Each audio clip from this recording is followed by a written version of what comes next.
Hi, and welcome back to another episode of BRF Shorts On Us. Our topic for this episode is the origin of geek. We take you through the fascinating and not so flattering history of the word geek and bring you to how it came about to mean what it does today. This is a segment from a previous long-form episode that we had done on the word geek, and we hope you enjoy it. Now, let's dive in. So a geek is usually, we see them as an enthusiast who develops a great amount of knowledge on a particular topic. So someone who, say for instance, watched lock-picking videos on YouTube, which is a thing. Dean's friend does this. Shout out to Richard, who watches lock-picking videos and that is a very particular niche. Yeah, and he, is learning how to pick locks. Don't ask me why, but he is. So someone who just, takes a topic and just knows a lot about it. And I think geeks, they're really associated with pop culture and things like the Avengers and fantasy fiction and Dungeons and Dragons, things like that. But then when I looked up the origins of the word geek, it threw back this interesting little factlet. So the word geek derives from a late 19th century English dialect word, geck, and it means fool. The word has a Germanic origin, and I think, correct me if I'm wrong, Dutch speakers who listen to our podcast, but geck, the word geck in Dutch means mad or silly. So, going straight down to the crazy, have you heard of these people called carnival geeks?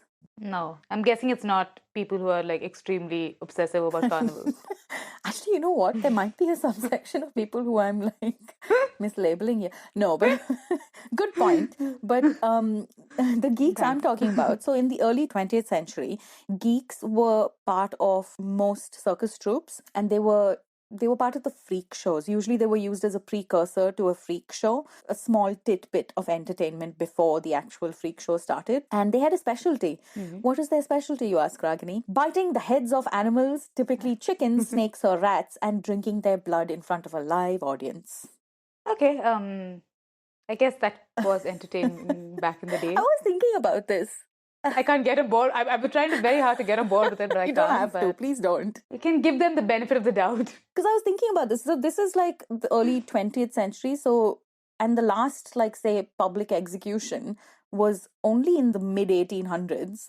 So they had a good 60, 70 years where they were starved for I don't know, gruesome entertainment. But I think people were desensitized a bit at that time. Maybe I'm making assumptions. So anyway, coming back to carnival geeks, all the stuff that they did, it frequently caused broken teeth and jaws. Eesh. And and the constant obviously eating raw animal that has been God knows where caused them animal related sicknesses. They were usually billed in the show as subhuman freaks. So sometimes they were just this old drunk guy who they pick up off the street who'd be willing to do these things. And they could often also be paid in alcohol or drugs, especially during Prohibition. Wow. So that's quite a journey for the geek. I mean, this is a particularly undesirable set of the population. I imagine. I know. I mean, obviously desperate times for them, I guess. But it's interesting how they went from the word geek meaning fool or silly or whatever to referring to carnival geeks, and now to a nice, almost positive. Relatively, yeah. Yeah. Suddenly the word geek just sounds like high praise. I'm happy that that geeks have reclaimed the word.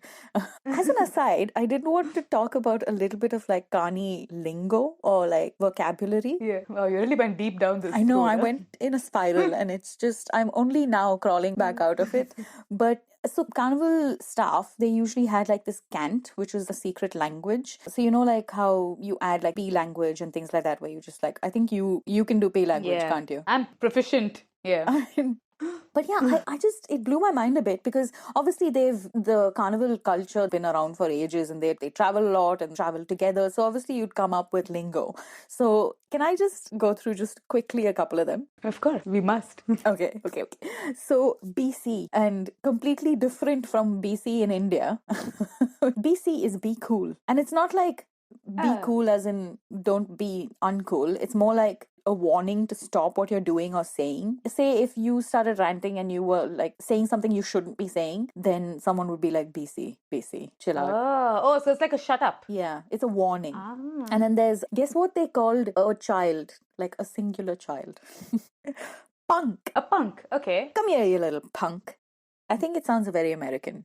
Could be American. And then a galloper was used to refer to a merry-go-round. Cute. That's cute. Hey, do you wanna ride on the galloper?